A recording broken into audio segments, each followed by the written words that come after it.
কানের ভেতর দিয়ে মরমে কষে দেবো। মরমে মানে হচ্ছে আমাদের স্বপ্না, তোমার মনটা কোথায় আছে? এই স্বপ্না, কি লিখছিস এগুলো তুই হিজিবিজি? এই তো এগুলো কি লিখেছিস? তোর মাথাটা মনে হয় পাগল হয়ে গেছে।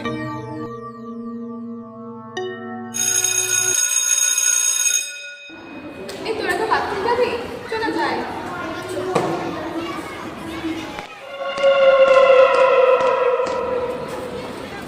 এই চল চল চল, টিফিন খাইছো? হ্যাঁ হ্যাঁ। এই কি হয়েছে তোর? সকাল থেকে ভুলভাল কাজ করে আছিস। হ্যাঁ